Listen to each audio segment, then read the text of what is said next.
তাদেরকে উদ্বুদ্ধ করা যায় কিনা, এবং যারা ওই ভোট কেন্দ্রের আওতাধীন যে সমস্ত আমাদের বিএনপির নেতা কর্মীরা আছে কিংবা সাধারণ মানুষের কাছ থেকে কিছু অভাব অভিযোগ নিয়ে এসে সেই অনুযায়ী আমরা কারেকশন করতে পারি কিনা, তাহলে আমার মনে হয় এইরকমভাবে যদি আমরা পোরশা উপজেলার প্রায় 45টি ভোট কেন্দ্র আছে, 45টিতে 45 জায়গাতে আমাদেরকে কাজ করতে হবে গ্রহণযোগ্য নেতৃত্বের মাধ্যম দিয়ে।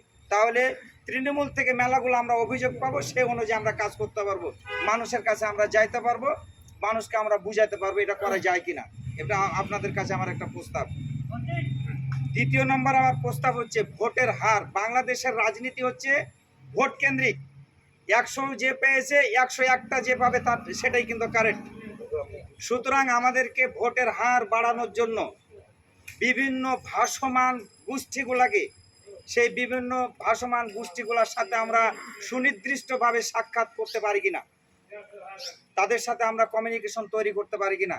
সম্মানিত উপস্থিতি, আমরা যেহেতু পোরশা সাভার নিয়ামতপুর নওগাঁ 1 আসন, এটি কিন্তু শহর ভিত্তিক আসন নয়, এটি হচ্ছে গ্রাম ভিত্তিক আসন। সুতরাং এই গ্রামের মানুষেরা জুলাই চেতনা বুঝে না, 1971 সালে কি ঘটনা ঘটেছে এটা বুঝে না, এদেরকে বুঝাতে হবে। যদি আমরা বুঝাতে সক্ষম হই আমরা উইন, যদি বুঝাতে অসক্ষম হয় তাহলে আমরা কিন্তু ফেল করব। সুতরাং আমাদের অত্র এলাকার যে সমস্ত ভোটাররা আছে এরা সামনে কোনটা ভালো হচ্ছে এটাই দেখে, পিছনে কি আছে এটা দেখে না। সুতরাং আমাদেরকে সামনে ভালো করার জন্য সামনে আমরা কিভাবে জনগণের ভালো করতে পারি, কোন কোন উপায়গুলো অবলম্বন করলে জনগণের দোরগোড়ায় পৌঁছতে পারি, ভোট সংখ্যা আমাদের বাড়াতে হবে। এক কথায় পার। আপনারা ইতিমধ্যেই জেনে গেছেন বর্তমানে ভোটাররা যেটা আওয়ামী লীগের ভোটার তারা কিন্তু একটা বিকল্প খুঁজেই ফেলেছে। আপনারা ইতিমধ্যে প্রত্যেকটা পাড়ায় মহল্লায় আপনারা জানতে পারছেন, আওয়ামী লীগের ভোটাররা অটোমেটিক জামাত ইসলামকে কিন্তু বিকল্প ভোট দেওয়ার জায়গা কিন্তু ওরা খুঁজে পেয়েছে। সুতরাং রং রাইট পরে হবে আমার কথাটা, আপনারা গ্রামে যারা যান, গ্রামে যারা আছেন তারা বুঝতে পারবেন, পরবর্তী আপনারা আমার কথা করে। সুতরাং আওয়ামী লীগের যারা ভাসমান, 17 বছরে আওয়ামী লীগ কিন্তু কাউকে আওয়ামী লীগ বানাতে বাকি রাখেনি, কাউকে চাউল দেওয়ার নাম বলে, ডাউল দেওয়ার নাম বলে, কর্মসূচির নাম বলে অনেক কিছু আওয়ামী লীগ বানিয়েছে। ইভেন আমার আত্মীয় স্বজনের মধ্যে 2-1জনকে আওয়ামী লীগ বানিয়েছে, ওরা কিন্তু আদৌ আওয়ামী লীগ নয়।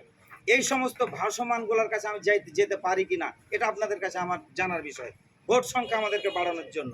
আমার তৃতীয় নম্বর আরেকটা আমার জানার বিষয়, ওয়ার্ডে কোনো কর্মীর দ্বারা, যারা আমার মতো কর্মী যারা আছে, এই কর্মী দ্বারাতে মানুষ সাধারণ ভোটাররা কিন্তু মুখ ফিরিয়ে নিচ্ছে। এই সমস্ত কর্মীদেরকে আইডেন্টিফাই করে আপনারা সিনিয়র নেতৃবৃন্দরা যদি একটু কড়া ভাষায় কথা বলতে পারেন, আমার মতো রাকিব, সত্যিকার অর্থে বলছি, হাইকমান্ড থেকে, আমার প্যানেলের হাইকমান্ড থেকে যদি এরকম সিগন্যাল যায় তোমার কাছে এই ধরনের আসছে, তোমার মাধ্যম দিয়ে এরকম খারাপ আসছে, তুমি সতর্ক হয়ে যাও, নিঃসন্দেহে আমি 100% না হলে আমি অন্তত 50% হবো। আর এই 50% হলেই কিন্তু আমাদের বিএনপির যে স্বপ্ন, সেই স্বপ্ন বাস্তবায়ন করা সম্ভব। সম্মানিত উপস্থিতি, আরও হয়তো সুনির্দিষ্ট প্রস্তাব আমি যেমন দিলাম আপনারাও দিবেন, এই সমস্ত সুনির্দিষ্ট যে ইগুলো আছে এগুলো দেন, অভিযোগগুলো দেন, আপনারা কিভাবে দলকে সামনে এগিয়ে নিয়ে যাবে এই সমস্ত পরামর্শগুলো দিবেন। সংক্ষেপে, কোনো ভূমিকা ছাড়াই আপনারা সংক্ষেপে আমাদের তৌফিক চাচা যে কথাটা বলছেন সংক্ষেপে আপনারা জিনিসগুলো বলবেন।